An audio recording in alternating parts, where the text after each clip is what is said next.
हैं news show Ramin Syed के साथ। नाज़रीन, बॉलीवुड के मारूफ सिंगर सोनू निगम ने मुसलमानों के खिलाफ नफरत की इंतहा कर दी है।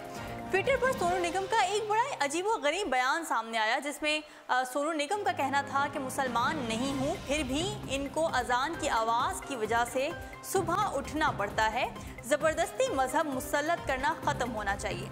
अब नाज़रीन, यहाँ ये गौर कीजिए कि भारत में मुसलमान पहले ही महफूज नहीं, वहीं अब मुसलमानों को उनके मजहबी हुकूक से महरूम करने के लिए भारतीय सिंगर ने इस्लाम के खिलाफ जहर उगलना शुरू कर दिया है और भारतीय इंतहा पसंदों को मुसलमानों पर जुल्म करने की नई वजह भी मुहैया कर दी गई है।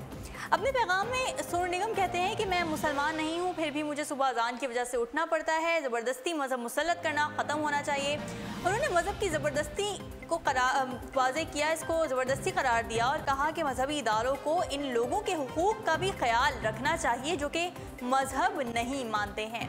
उन्होंने ये भी ट्वीट किया कि जब इस्लाम का ज़हूर हुआ था इस वक्त तो बिजली नहीं थी, साथ साथ किसी भी मजहब में लाउड स्पीकर के इस्तेमाल पर भी उन्होंने अपनी परेशानी का इजहार किया। अब सोनू निगम ने तमाम हदें उबूर करते हुए मुसलमानों के मजहबी हक को गुंडागर्दी से भी जोड़ दिया। सोनू निगम की जानिब से अजान की पाबंदी के मुतालबे के बाद ट्विटर सार्फिन ने इनको शदीद तनकीद का निशाना बनाया। एक सारिफ का कहना था कि मैं तुम्हारा परस्तार हूँ, लेकिन ये यकीनी फजूल बयान है और आपको दीगर मज़ाहिब के अक़ायद का एहतराम करना होगा। ये एक जमहूरी मुल्क है। इसके अलावा एक सारिफ ने ये भी कहा कि हिंदू मजहबी रसूमात के बारे में उनका ये कहना था कि मैं एक हिंदू हूँ, लेकिन क्या गैर हिंदुओं को भी यही मुश्किल दरपेश नहीं आती होगी जब हम नवरात्रि और गणेश जुलूस के अंदर लाउड स्पीकर का इस्तेमाल करते हैं।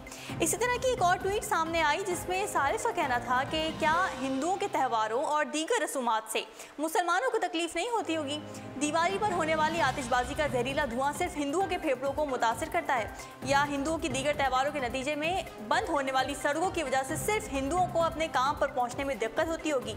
जबकि भारत एक मजबूत सेक्युलर रियासत होने के बारे में बात करते हुए एक सारिफ ने ये लिखा कि भारत एक सेक्युलर मुल्क है, हमें ऐसी बातें नहीं करनी चाहिए। यहाँ बहुत से मुसलमान हैं और क्या उन्हें नमाज के लिए सिर्फ इसलिए नहीं जाना चाहिए क्योंकि आपको परेशानी होती है?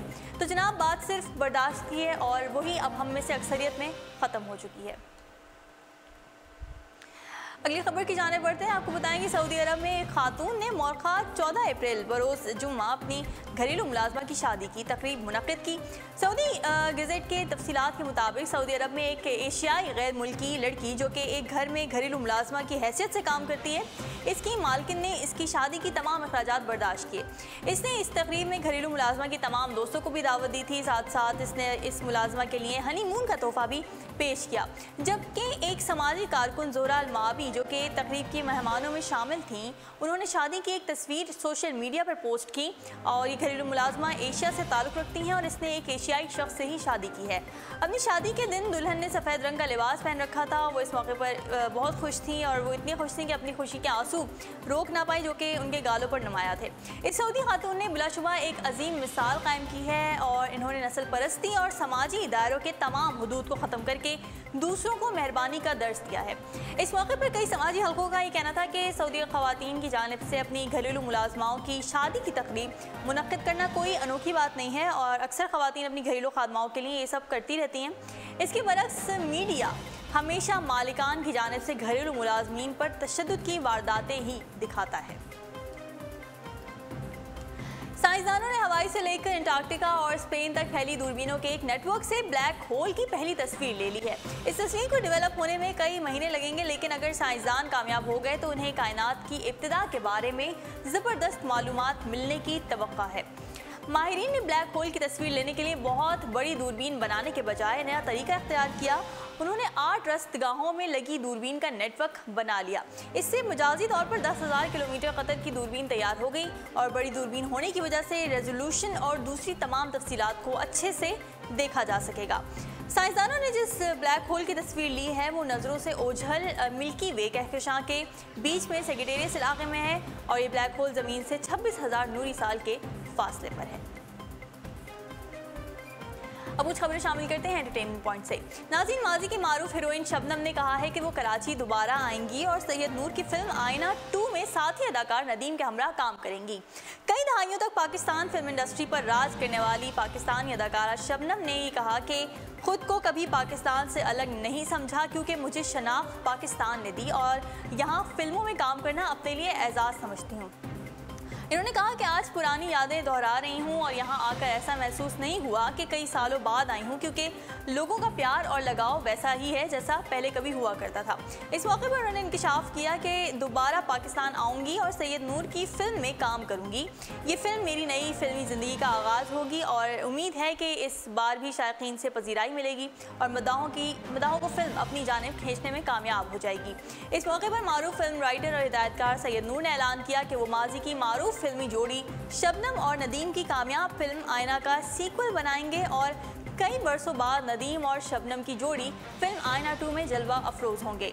अपने मखसूस डायलॉग की वजह से शोहरत पाने वाले मारूफ अदाकार मुस्तफ़ा कुरैशी ने कहा कि सैयद नूर की जानिब से फिल्म आईना 2 बनाने का ऐलान खुशाइंद है, जिससे लगता है कि पाकिस्तानी सिनेमा का अहिया होगा और अब वक्त आ गया है कि फिल्मों पर सरमायाकारी की जाए। वाज़ेह है कि 1977 में रिलीज़ की गई थी आईना, जिसे बशीर नियाज ने तहरीर किया था और हिदायतकार नजरुल सलाम थे। इस रोमानवी फिल्म में अदाकार नदीम और शबनम की जोड़ी ने फिल्म इंडस्ट्री में धूम मचा दी थी। नाज़रीन, Vin Diesel, Charlize Theron, Dwayne Johnson, ग्रेट्स रसेल और तेज रफ्तार उड़ती उछलती तबाह होती गाड़ियों वाली film the Fate of the Furious ने तहलका मचा दिया है। द फास्ट एंड फ्यूरियस सिलसिले की 8वीं फिल्म में एक्शन हीरोज की पूरी बारात इकट्ठी थी। फिल्म ने दुनिया भर से 55 अरब रुपए की ओपनिंग का छक्का मारा। सिर्फ शुमाली अमेरिका से 10 अरब और चीन से 1900 करोड़ का बिजनेस किया। यानी फिल्म के एक्शन ने चीन में दुगनी धूम मचाई और एक ऐसे वक्त में जब दुनिया की सबसे बड़ी फिल्म इंडस्ट्री होने का दावा करने वाली बॉलीवुड अभी तक 800 करोड़ के स्टॉप तक भी नहीं पहुंच पाया। शायद 800 करोड़ का रिकॉर्ड हदफ दंगल और बाहुबली 2 अगले माह तक अबूर कर लेंगी। पाकिस्तानी रुपयों में ये बिजनेस 1200 करोड़ का होगा। बॉलीवुड की फिल्में सिर्फ एक मुल्क चीन से ही 40-100 करोड़ का बिजनेस कर चुकी हैं। द फास्ट एंड फ्यूरियस सिलसिले की 7वीं फिल्म फ्यूरियस 7 ने सिर्फ चीन में 40 अरब रुपए का बिजनेस किया था। चीन सिर्फ एक मुल्क का नाम ही नहीं है, बल्कि नाज़रीन फिल्म इंडस्ट्री के लिए चीन 40,000 से ज़्यादा सिनेमा स्क्रीन्स का नाम है। दुनिया में सबसे ज़्यादा आबादी वाले मुल्क चीन में सबसे ज़्यादा सिनेमा स्क्रीन्स है, जबकि दूसरा नंबर अमेरिका का है जहां 39,000 सिनेमा स्क्रीन्स हैं। भारत में स्क्रीन्स की तादाद अब 15,000 पर पहुंच गई है, लेकिन पाकिस्तानी फिल्मों को सिर्फ 150 स्क्रीन्स मैसर हैं। इन स्क्रीन्स पर भी पाकिस्तानी फिल्मों का मुकाबला बॉलीवुड और हॉलीवुड की फिल्मों से होता है। चीन की मार्केट का अंदाज़ा इस बात से लगाया जा सकता है कि बॉलीवुड की फिल्म पीके ने सिर्फ चीन से 100 करोड़ रुपए कमाए थे। यही वजह है कि आमिर खान अपनी दंगल को भी चीन में भी रिलीज़ कर रहे हैं और सिर्फ एक मार्केट में सबसे ज़्यादा बिजनेस करने का record star Wars the force awaken के पास है और इस फिल्म ने नॉर्थ अमेरिका के मार्केट से 93 अरब का बिजनेस किया था, जबकि दुनिया भर में सबसे ज़्यादा बिजनेस करने का रिकॉर्ड जेम्स कैमरून की अवतार को हासिल है। इस फिल्म ने दुनिया भर से 293 अरब का बिजनेस किया था। नाज़रीन, अब तक के लिए इतना ही। मज़ीद खबरों और अपडेट्स के लिए आप विजिट कर सकते हैं हमारी वेबसाइट www.urdupoint.com। फिलहाल मुझे दीजिए इजाज़त। अल्लाह हाफ़िज़।